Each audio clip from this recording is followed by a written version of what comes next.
Yeah, recording in progress, bitches. Why don't you record these nuts? Why don't you get out a old school VHS recorder that you have to hold on your shoulder because it's big and heavy, and you slide a full size VHS tape in. Maybe it's even an old birthday party of yours that your parents had hidden in the closet. Go get that VHS and put it in that gigantic VHS recorder. And then I want you to go over there and sit on my casting couch, and I want you to record these nuts. What you know about that? What's going on, everybody? This week, it's just me. I'm talking to myself. If I think, whatever, dude, I'm not going to sing. I sing a lot. I sing a lot to myself. I sing in the car. I sing in the shower in my head. I like to shower before everybody else gets up in the house. So I'm a morning guy. I'm a morning shower guy. I'll shower in the evenings if I've worked out or whatever. But during the summer, I just douche in the pool, if you know what I'm saying. I get all sweaty and then I just jump in the pool, and the chlorine cleanses my sins. But I like to shower in the morning, but I don't want to wake everybody up. So I sing to myself in my head. You know, I don't have a particular genre. It's I don't have a particular genre that I like to sing. It just happens to be, I feel like it happens to be 90s female country, which is ridiculous. But the fuck is in my background? Is it this? Oh, fuck me. I got shit in the background. God bless it. Oh, well. I have a problem. Some of you probably just went, yeah, no shit. That's fine. It's fair. I earned that problem. The problem is I have a very particular way that I want to do this podcast. And it doesn't make me special. It's not where I'm going with this. The problem lies in that I only want to talk to who I want to talk to. I don't want to just bulk line up guests and talk deer hunting. I want to talk to people that intrigue me. And that shouldn't be a slight to anybody that I haven't ever asked to come on this podcast. But I want to talk to people that I maybe don't know very well, or don't know at all. And then I want to get to know that person. And we can talk deer hunting and a little bit about deer, whatever, a little bit about the season, a little about their, and in fact, I probably always do. But really, I really like to get to know more about the person. So my problem is that when I'm reaching out to somebody to record a podcast, if they say no, which a lot of people do, very point blank no, or they ignore the message, or they don't get it, but for whatever reason they don't get the message, or they want to postpone it a certain amount of time for whatever reason, I get discouraged because I don't have a backup plan. And so this is my backup plan, just me talking. And I have some things written down that I'm going to talk about tonight, but I get discouraged in continuing to do this because I am going to run out of people that I want to talk to. And so I'm afraid that I haven't come up with an alternative method for a topic.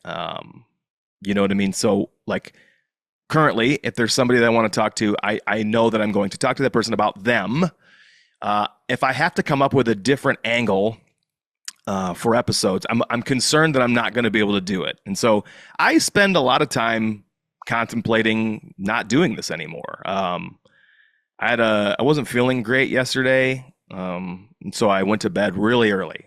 I'm talking right after bed. So 6:24, I went upstairs. And then I fell asleep, and I got up at 11, which is exactly what I knew was going to happen, and couldn't fall back asleep. So I had to go pee. I got up. I had to get a drink, and I went downstairs, and I stretched, and I fiddled on my fucking phone, and I got stressed out because another 2 weeks is come and gone, and I did record a podcast with somebody else, so I was a guest on their show. I don't know when that's coming out, but I was a guest, and it was fun. And I really enjoyed it because I had no agenda. I was at their mercy, and that was really great. But I knew that I didn't have anybody lined up for this week. This should have been the week that I put out an episode. I had it written down that it was going to be me, but I was talking myself into my little pity party last night about just fucking closing the doors on this thing. Another podcast that I just shut it down. And I'm stubborn. I realize that. And I could continue to put out content that is just putting out content, but I've made it very clear that I don't want to just do that. I have enough things on here that I needed to get off my chest. So I don't feel like this is just a bust a nut podcast where I'm just trying to whip one out for you. But you might feel that way. So anyway, that's just kind of where I'm at with that. I'm sorry if this is not what you wanted to listen to this week for me. But that's just the way it is. And I don't know what I'm going to do going forward. I've had a lot of people say no. I've had a lot of people blow me off multiple times. I'm only going to ask so many times. And if you say no, I'm going to stop asking. It's like the girl that you're trying to fuck in high school. You can hit on her and ask her on a date every week or multiple times a week or several times a year or whatever. If she continues to say no, you got to move on, because there will be somebody that wants to lick your taint. Maybe that's too far, but I'm telling you, I'm going to ask you a certain amount of times and I'm going to move on. So there's a handful of people that I've asked repetitively to come on this podcast, and they've continuously said no. And so I'm moving on. And that's just the way it's going to be. Let me just tell you what. I am 44 years old, and I had an epiphany multiple weeks ago that there's a certain time in a man's life. Maybe it's not anymore. Maybe it was a certain period of time, a certain age in a man's life, from a different generation, where whitey tighties, I don't know how y'all guys say it. I don't know which one's supposed to go first. Became the default underpant of a generation. And I'm really glad that I don't live in a time where I don't have an option. Or I'm really glad that I don't live in a time where I don't have the option to wear something other than tighty whities. And this is no disrespect for anybody out there listening to this, that is their default. Like, you get, that clean, crisp pair of tighty whities periodically from the Walmarts. And, you break that pack open and you got a fresh set. You know what I'm saying? Like, there's guys that buy fresh new socks all the time, and they don't, like, wash and rewear them. They just wear a pair of white socks one time and they throw them out. I think that's super wasteful. And I don't long to be the guy who has a pair of tighty whitey or brief underpants that he wears out. Like, nobody wants to be that guy. Nobody wants to be they're kind of dingy. They're maybe an off-white color, maybe a mother of pearl, maybe a yellow, maybe a grayish. That's right, grayish. That's like a gray beige combination there. Nobody wants to be the guy that buys his tighty whities. And first of all, I really want to be clear. I want to be straightened out on that. Like, what am I supposed to be saying? Is it whitey tighties or tighty whities? I don't want to be that guy either that just kind of wears them out. If I were ever to evolve into a mature gentleman who preferred the tighty whities, the briefs, I would probably have to buy a pair. I'd have to buy new ones frequently. And I'm sitting here wondering, is there a difference between white tighty whities? I know, and then just briefs in general, because I feel like if you get a different color brief men's underwear, you look a little gay. You look a little bit maybe like you're a stripper, or you're trying too hard. And then, which is weird, because conversely, if they're just white, you look like a homeless person or a poor. Why is that? Why is it that if I were to buy black brief men's underwear, I would look like an exotic dancer? But if I were to stick to the traditional white with the elastic band with maybe a yellow and blue stripe around it, probably Fruit of the Loom or Hanes brand, I don't look like an exotic dancer. I look like a homeless person. What is that all about? And God forbid you had any patterns on them, like stripes or checkers or polka dots or something. Like, you certainly can't do that. But I don't wear white boxer briefs. I'm a boxer brief guy. I don't wear white boxer briefs. I wear dark colors because I'm a man and I'm hiding my emotions in my underwear, if you know what I'm saying. I can't fathom a world where you live in tidy whities or white underwear in general.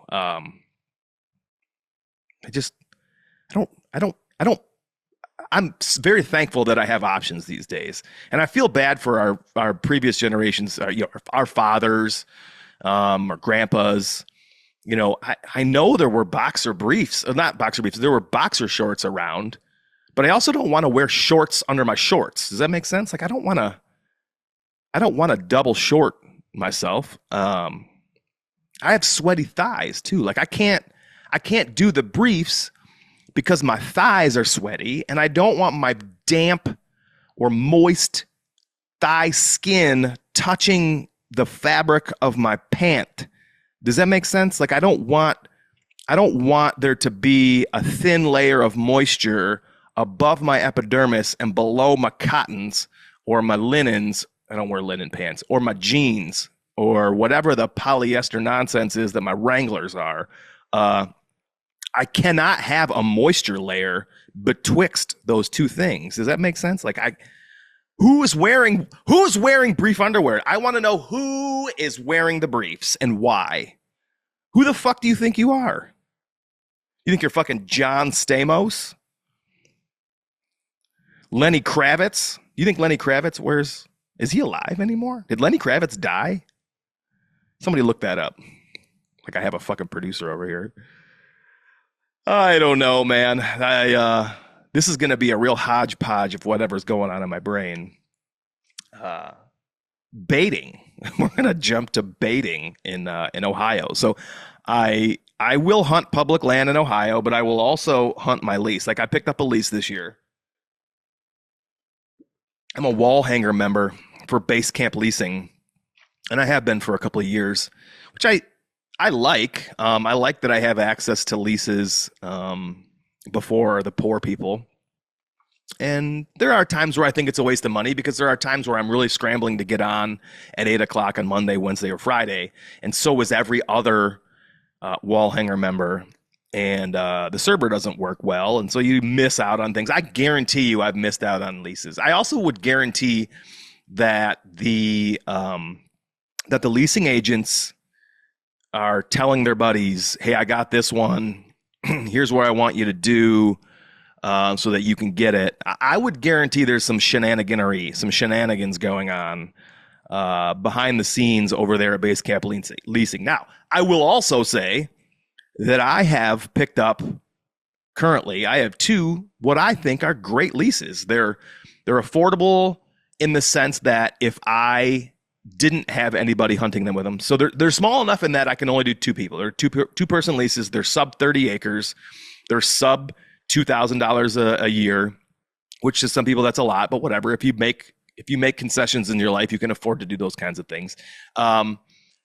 They're small enough and affordable enough that if I didn't have anybody hunting with me, I wouldn't feel guilty about paying that amount of money to have a great experience in another state. I will also say that my Illinois one is phenomenal, and it's a tremendous find. I think I really lucked out on clicking on that one and choosing to lease that one.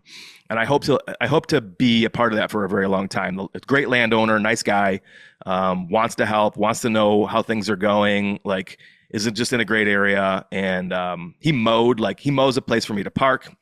He mowed the trails for me. Like, he uses it in the off season for shroom hunting. Morels, I believe they're called. So, obviously it was not, he did not do that just for me. He did it for himself as well. But, he also didn't have to do it. And, he like, last year I got lost in the dark because the trails were overgrown. I didn't take the time to clear the trails. But this year I told him that. And he went out and he cleared, he had to have spent a lot of time cutting trees and moving trees with his equipment and cutting trails. And it was fucking phenomenal. So I really lucked out with that one. And then my lease in Ohio is like the same amount of acreage, the same cost, surrounded by big property again. So it hunts real big. There's nobody there. There is no landowner for that one. So it's just like this chunk of property in the middle of farm country down there in the hills. And, it's got great deer on it. So I'm not naive to think that I lucked out into that, but I will also say that I don't love the baiting aspect of it. So you can bait in Ohio on private property. That is a very commonly known fact. And I know that the neighbors bait in Ohio. I've seen it. You can stand on the property line and see their feeders. They also hunt up the edges. I also think that they have probably been hunting the edges because I don't think anybody's been hunting my property for a while. So I think they were like, there's nobody out here. Fuck it, hunt the property line. But now they know that I'm out there. I know they know that I'm out there. And I think maybe that'll change. But anyway, I could see their feeders. I imagine they feed frequently. I cannot afford to go to Southern Ohio as frequently and bait. And so I tried to put in a food plot in the woods by hand. It grew fast, but it died faster. I have put out bait, and it's gone very quickly. I've done I can handle doing the periodic mineral block, the trophy rock, because it lasts substantially longer. The deer are still interested in it. I know that will stop. But I just have such a hard time with the baiting thing. And I get it. It's legal. It's fine. You should do it. I'm a little concerned at what's going to happen during the season when those guys that live down there and have that other property and are routinely baiting. I'm very, very curious what that's going to do to my lease. And I have a feeling there's a good chance that I won't re-up that one. Just based on the fact that there's so many other opportunities down there. Like there's so much public land that I love to scout and hunt and learn. And there's so much opportunity down there to hunt big deer, or just good deer, even not necessarily big deer. There's just good deer on public land. And I would love nothing more than to shoot a good deer on public land down there. So I'm very curious to see how this plays out. I don't know if anybody gives two fucks about what I just said, but if you're following along, I'll keep you all posted. So you're welcome. I've been shooting my bow all year, and I got to a point where I actually needed to replace the strings. It had been a couple of years. I took my bow into the shop, Sunrise Archery here in Fenton, Michigan. And they just happened to have a set of strings on the shelf, so I didn't have to custom order anything. They put a new set of strings on. She's been shooting nonstop. I shoot almost every day. Like if I don't shoot on a particular day, it's because I'm not home. I've traveled for work and I'm not home, and so I either am leaving in the dark and coming home in the dark, or what have you. But I'm shooting every day that I'm here, and I feel really good. I feel really strong. I feel really confident. I feel really accurate. I feel really deadly. But I'm having a problem, and my problem is my new broadheads. And I've been talking to Adam about this. Adam thinks that these new SEVR hybrids are heavier. And we tried to have this conversation last night where if they fall into a particular grain category, and people can correct me if I'm wrong about this, I feel like 100 grains is 100 grains is 100 grains is 100 grains. They have to, whether the cutting diameter, the cutting surface is larger, thereby having more material on the blades, they've had to eliminate material somewhere. That's just how I'm assuming it goes. Like if you're going to advertise a broadhead as 100 grains, you can't have it be 130 grains or 124 grains and then call it 100 grains. Like you'd have to call it 124 grains. I don't think you can advertise something that it is not. I feel like that's a problem. Anyway, he reached out and said that he feels like when he shoots these new SEVR hybrids, the 2.0s, that there is a 3-inch drop in his arrow. And I'm like, it's something else. Like there's got to be something else. And again, I'm not a fucking genius. Maybe I'm wrong.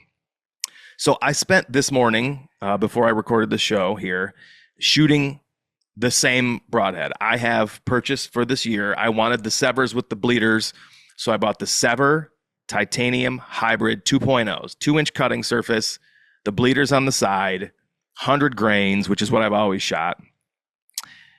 I don't have a problem up and down, but this motherfucker will not fly correctly. It is an inch and a quarter left consistently, almost the same hole in the target.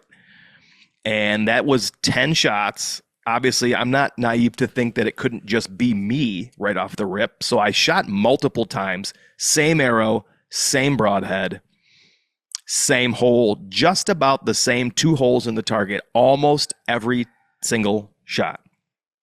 So that's a huge problem for me. And to test that, I immediately followed up those 10 shots with 4 field point shots, and they were all in the center of the target. And so I do believe there is something going on, whether it be the broadhead itself, which I also feel like is kind of noisy. I've been shooting Severs for a couple of years now, and this is the only Sever broadhead I've ever had that has the bleeders on it, and I can hear it flying through the air. And I've heard people say that it's not the broadhead, it's the fletchings, which, you can suck my dick backwards in a Ford Fiesta. It's not my fletchings. It's the fucking broadheads, because I can shoot my field points and I can't hear my arrow, but I put this broadhead on and I can hear that some bitch flying through the air. And that is also a problem. And so here I am a few weeks out from going to Kansas, and I got to figure out what I'm doing for my broadhead situation. But I will say that I am so thankful that I have an opportunity to shoot routinely as much as I do, because I feel like it's such a clearing of the mind to just quiet everything and shoot your bow. And I would encourage anybody that doesn't do that. Who the fuck listens to this podcast that doesn't shoot their bow? It's like I'm talking to just some random person. There's no just random Theodore von Finkelstein who's going to find this podcast on his drive to his office job today or tomorrow and be like, you know what, I'm going to listen to this guy here. No, if you listen to this that podcast, you fucking shoot your bow, probably. I highly doubt there's anybody that listens to this show that is not in the outdoor space in some form or fashion. But I will say, if you are a person who listens to this but has absolutely nothing to do with archery or outdoors, please, by all means, reach out and say hello and tell me why you listen to this. What is it? Is it just my my voice? Is it my beautiful, handsome face? Is it this mustache? You on a mustache ride? Huh? You like that? Is it the background? Is it that I have a beautiful set of dogs on footfinder.com? You tell me, why do you listen to this? Okay, this is a hot topic. This is a real hot take as well. This is probably going to generate the most feedback, and I'm very curious to hear what everybody has to say. I want you to, unless you're driving, I want you to close your eyes all the way. I see you. Close your eyes, and I want you to visualize a man in a collared shirt, short sleeve or long sleeve, probably short sleeve, button up, wide open in the front, nothing on underneath but bare skin. Okay, that man, this is my hot take, that man was either very skinny or super fat. Like the open collared shirt, the open button-up collared shirt with nothing on underneath as your daily wear is strictly meant for 2 types of people: the incredibly skinny or the incredibly fat. Like I can't pull off that look. Like if you think about me, those of you that know me, I have a soft midsection. I don't have a 6-pack. I have muscles. I have a hairy chest, but I do not have a slim midsection. I have I like to eat fast food midsection, which is soft, but I'm working on it. I'm actually in the middle of a fast. I am 16 hours into a fast. I'm going to see how long we can go. But tell me I'm wrong. Tell me I'm wrong. Tell me that the look of a man, the open button-up collared shirt with skin visible underneath, probably tattoos, is only doable by 2 types of men. It's the super skinny and the super fat. And the reason this came up is Big X the Plug. He's a hip hopster right now. He's a hip hop guy. He's a rapper. I think hip hop's probably wrong. He's a rapper. And he very frequently does the collared shirt, wide open, nothing underneath, but that smooth chocolate midsection. Glisteny. He should name his next album Glisten Closely. But he has another song that he did with Bailey Zimmerman. And he's also got a shirt on. And they might both have their shirt off on that cover. And they're both, one of them super skinny and the other one is he's so fat. Like Big X the Plug is so fat. And I don't care. Do you, boo-boo. This is not a negative comment about that. I'm just trying to say very clearly, if you think about a guy who's in the middle, like he's kind of strong and muscly, but he's kind of a dad bod, you can't pull that off. And if you do that, where are you going with that? Like where you don't go to the park, like you don't take your kids to the slip and slide with that on. But if you were super skinny, everyone would be like, oh, that makes sense. Or if you were a big fatso, everyone would look at you and be like, yeah, I get it, man. I'd also like to know why. I don't. And never mind. I take that back. If anybody has any counter to that, you let me know.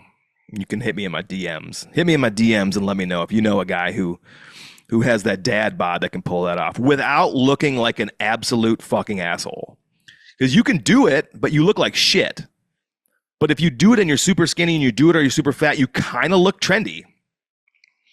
I don't want to be super skinny and I don't want to be super fat, but I want to be able to go, like this weekend I've the meet and greet at Rail Yard. Like I want to be able to go to that with a collared shirt on, unbuttoned, full fucking open chest, open belly, like shiny in the sunlight, like the sweat is running down my gorgeous body.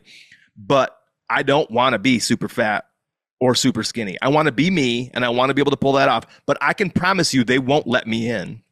They'll ask me to close the doors on that. They'll say, hey, man, close the curtains. Shut the curtains. Nobody wants to see that. I'd be willing to bet that if I showed up to the meet and greet with a wide open collared shirt and the hair flowing, blowing in the wind, I would be asked to leave. It just doesn't work. Now, if I was a chubbo, they might be like, all right, he's cool, man. He knows what he's doing. He's probably a rapper or a gangster. And if I was super skinny, it'd be like, oh, look, it's Justin Bieber. I get confused for him all the time. Oh, look, it's Matthew McConaughey walking in here with his open shirt. I bet you didn't think I could talk for like 5 minutes about that, but I just did. Seriously though, if this is a look that you do, I want you to reach out to me. But you got to be a dad bod. You cannot be the super skinny or super fat guy. You got to have a dad bod, and you've got to do that regularly because I just don't believe it. I just don't believe it to be a thing. I don't believe anybody that I know that looks like that can pull that off. But if you do, man, prove me wrong. So I have some goals this year as far as hunting is related. Back to hunting. Yeah, sorry. No more of that shit. Back to hunting. I have a couple goals this year. I'm going to shoot a doe in every state that I have a tag. So I have a Kansas tag. I have a Illinois tag. I have an Ohio tag, and I don't have any Michigan tags yet. I'm not going to buy them yet. I can easily go get them. But I also have a doe tag in all of those states. And historically, I have had opportunities to shoot does, and I've not done it because of the hassle of shooting a deer out of state and getting it back to your home state. It is not simple, but it's also not right that I don't do my part for managing the herd. So this year, I will shoot. I also ran out of venison super early. Like we've been out of venison for a long time. So I need to put 6 deer in the freezer this year. That's what my wife said. 6 deer. I got to shoot 6 deer this year. And I don't think I'm going to shoot 6 bucks because I don't have 6 buck tags anywhere that I can do. Like I could shoot 5 at the most. That's if I shoot 2 deer in Michigan, but I don't want to do that. So I'm going to shoot a doe and a buck in Kansas. I'm going to shoot a doe and a buck in Illinois. And I'm going to shoot a doe and a buck in Ohio. And then I always shoot does in Michigan. So I'm for sure, that's 6 deer right there. I could be done after that. Maybe I'll donate them. Anyway, that's a goal. That's a goal. Those are goals of mine. I'm going to be better about self-filming. I say that almost every year. I have footage from last year, but it wasn't great. So I'm going to do better about self-filming this year. I'm going to put out all of my content again. I did put out everything I had that was good for last year. I put it out. I'm going to do that again this year, but I'm going to be more consistent about my filming. I'm going to be more consistent about telling the story. So the lead up, the build up, all of the other good stuff. I'm going to do a better job with that. My plan is to only shoot one buck at my Michigan property and only one mature deer. I did not do a good job with that last year. I don't plan to shoot anything with a gun, but that could change.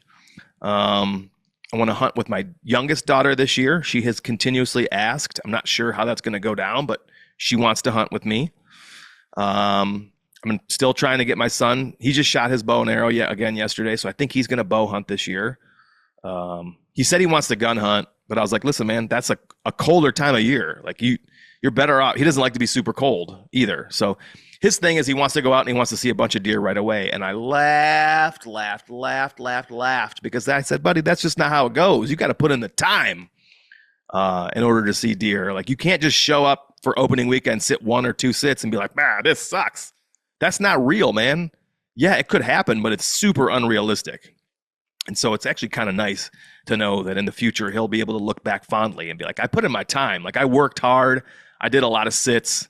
One of my other goals this year was to have a meet and greet, and I'm doing that. I had another goal of two podcast partnerships, but I just got done telling you that I frequently think about shutting this motherfucker down. So I doubt that's going to happen.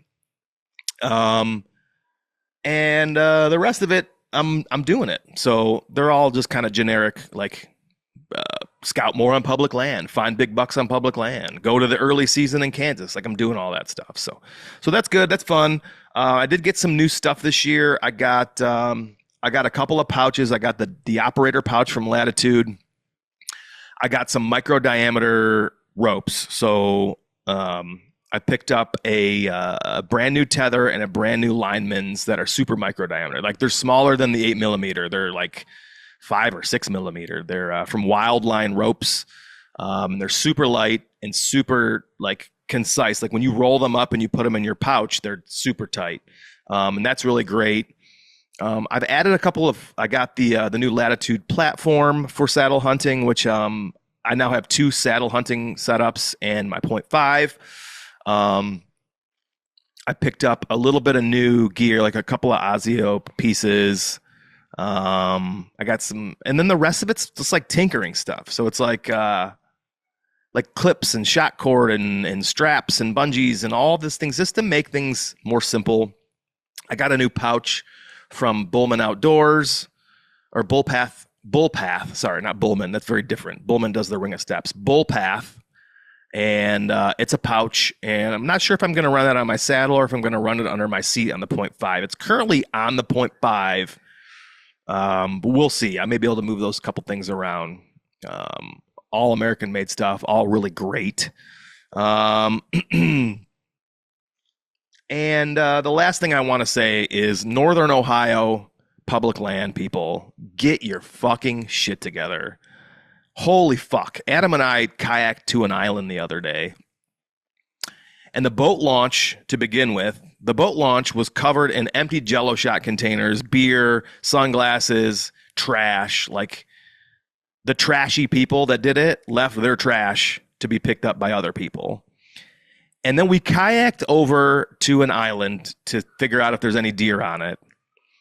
And immediately find like trail cameras. And that's not the problem. We proceed just because we're like, dude, we're already here. Like, let's just continue to scout. So we find more trail cameras and we find stands and tents.